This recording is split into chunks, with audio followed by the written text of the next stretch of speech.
ओम नमो भगवते वासुदेवाय. सार्थ सुबोध ज्ञानेश्वरी. लेखन व वाचन सौ मनीषा भास्कर अभ्यंकर, महाराष्ट्र, मिरज 416410. अध्याय 13वा. क्षेत्र क्षेत्रज्ञ योग. प्रकृती पुरुष विचार भाग 6. ओवी आहेत 992 ते 996. गुणसंग पुनर्जन्माला कारणीभूत भाग 3. प्रकृती वर्णन भाग 2. भगवंतांनी सांगितलं की प्रकृती त्रिगुणांनी युक्त अशी गुणमयी असते व गुणसंगच पुनर्जन्माला कारणीभूत होत असतो.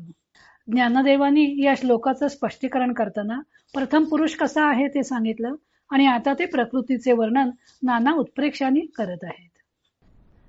हे वाङ्मयाची वाढी, हे साकारपणाची जोडी, प्रपंचाची धाडी अभंग आहे.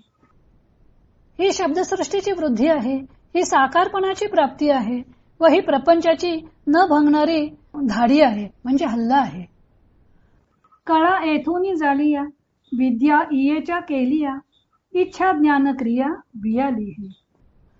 सर्व कला येथूनच झाली आहेत, विद्या हिनेच केल्या आहेत व हीच इच्छा ज्ञान व क्रिया यांना प्रसवली आहे.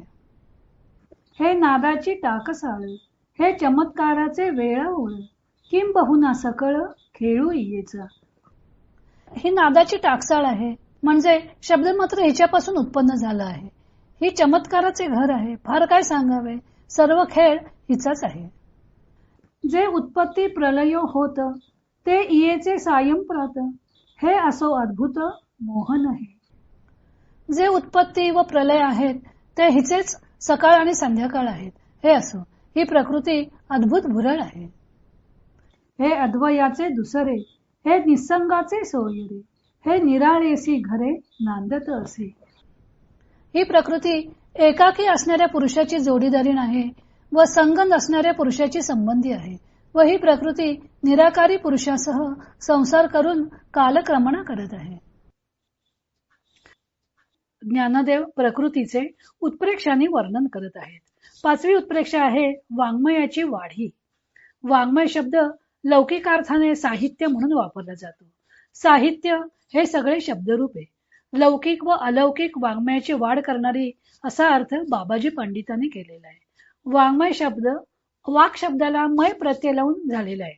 वाणी ही शब्दाच्या सहाय्याने बोलता येते.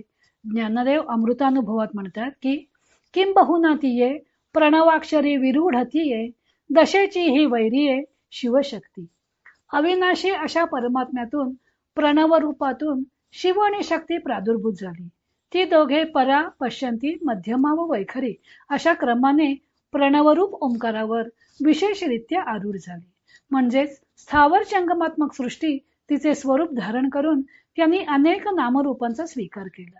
थोडक्यात शक्तीने शिवाच्या आधाराने ओंकारामधून सृष्टी निर्माण केली. परा पश्यंती मध्यमा व वैखरी या 4 वाचांना प्रकृती कारणीभूत आहे. या वाचांच्या द्वारे तिने विश्व साकार केलेलं आहे म्हणून ज्ञानदेव तिला वाङ्मयाची वृद्धी असं म्हणतात. साकारपणाची जोडी. प्रकृतीने विश्वाला आकाराला आणलेला आहे, त्यामुळे निर्गुण परब्रह्म विश्वरूपाने आकाराला आलेले आहे. निराकाराला आकार देणारी म्हणून ज्ञानदेव म्हणतात की ही साकारपणाची जोड आहे. प्रपंचाची धाडी. हिने पुरुषावर प्रपंचाची धाड घातलेली आहे.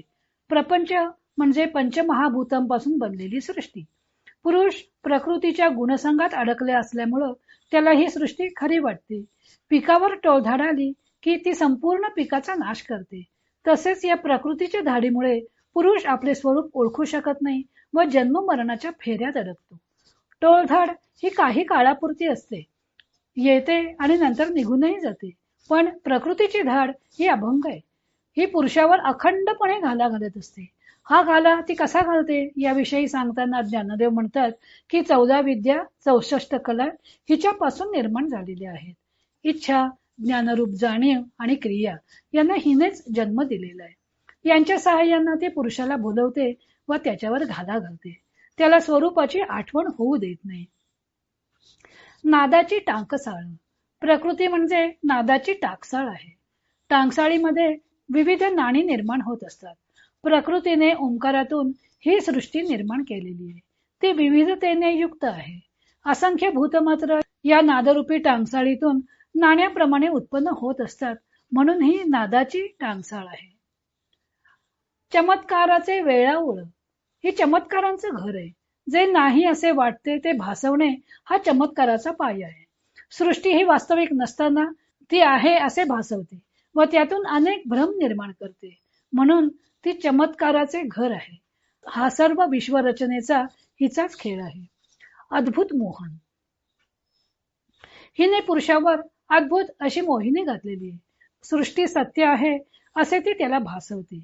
विश्वोत्पत्ती ही हिची सकाळ आहे, तर विश्वप्रलय ही हिची संध्याकाळ आहे. अद्वयाचे दुसरे ही प्रकृती अद्वयाची दुसरी मूर्तीच आहे. अद्वय अशा परब्रह्माला तिनं मूर्त रूपानं आणलेलं आहे. निसंगाचे सोयरे ही त्या निसंग अशा पुरुषाची सोयरी नाही. तिने त्याच्याशी घरोबा केलेलं आहे व त्या अनिकेतासह तिने विश्वरूपी निकेतनात आपलं बिऱ्हाड थाटलेलं आहे.